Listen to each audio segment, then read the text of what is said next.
दोस्तों आज हम बात करेंगे व्हाट इज़ बायोग्राफी। बायोग्राफी है क्या इन इंग्लिश लिटरेचर। बायोग्राफी का जो टर्म है वो टर्म लिया गया है ग्रीक वर्ड, दो वर्ड है ग्रीक भाषा के। एक पहला है बायोस, उसका मतलब है लाइफ, और दूसरा है ग्राफिया। ग्राफिया का मीन्स है राइटिंग।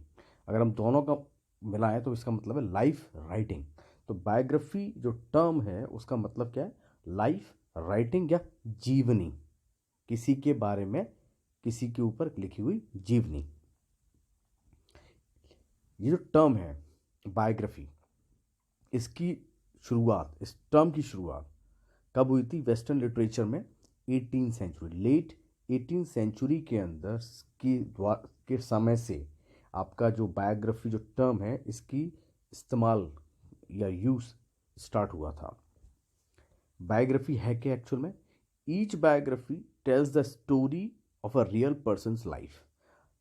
कोई भी बायोग्राफी आप पढ़ते हैं वो एक्चुअली में किसी व्यक्ति के, जीवित व्यक्ति के, या किसी रियल पर्सन जो जीवित भी है और नहीं भी है उस व्यक्ति के लाइफ के बारे में बताता है, या किसी दूसरे व्यक्ति के written account of another person's life, मतलब किसी दूसरे व्यक्ति के जीवन के बारे में बायोग्राफी के अंदर दिया जाता है, बताया जाता है। और ये हमेशा किसी दूसरे व्यक्ति के द्वारा लिखी जाती है, दूसरे ऑथर के द्वारा लिखी जाती है, जो बायोग्राफी कहलाती है।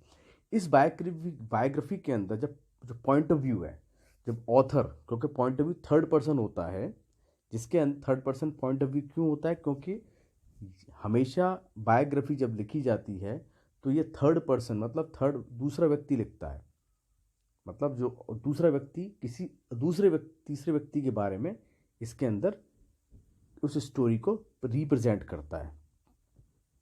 इसका जो point of view third point of view इसलिए होता है। इसके अंदर बायोग्राफी के अंदर किस अकाउंट जो दिया जाता है इसके बारे में, कौन लोग होते हैं वो, ये कोई भी ऐसे व्यक्ति के बारे में इसमें लिखा जा सकता है जो काफ़ी लंबे समय, जैसे कि मैं कहूँ आपसे कि सोक्रेटिस के बारे में अगर मैं लिखना चाहूँ, जो कि आज से ग्रीस एंशियंट ग्रीक के अंदर वो पैदा हुए थे बिफोर 80, तो आप उस व्यक्ति के बारे में बायोग्राफी लिख सकते हैं।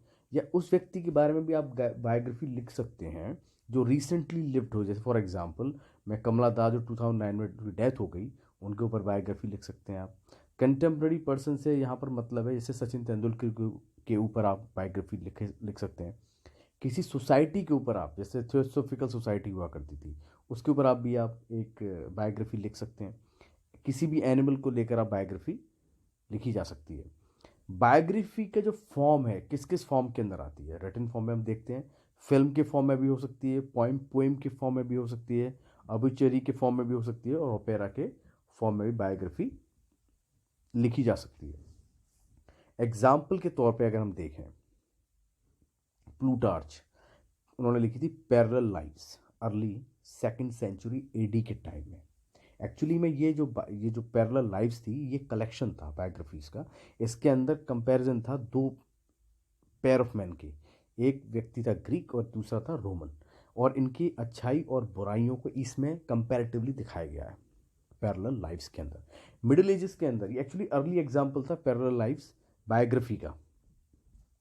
मिडिल एजेस के अंदर एन हार्ट करके एक व्यक्ति राइटर था जिसने द लाइफ ऑफ शार्ले मैग्ने फ्रांस ने, उन्होंने उसमें लिखा अराउंड 1817 एडी के अंदर इसको बायोग्राफी को लिखा। सबसे फेमस जेम्स बॉसवेल राइटर के द्वारा 18 सेंचुरी के अंदर the life of Samuel Johnson, उन्होंने ये बायोग्राफी लिखी। एक्चुअली में जब जेम्स बॉसवेल 22 साल के थे, वो लॉयर थे स्कॉटलैंड के अंदर, उनकी दोस्ती हो गई थी 53 साल के सैमुअल जॉनसन से। 1763 की बात है ये। और ये 21 साल तक, रिमेनिंग 21 साल तक ये फ्रेंडशिप इनकी बनी रही, स्ट्रॉन्ग फ्रेंडशिप थी इनकी।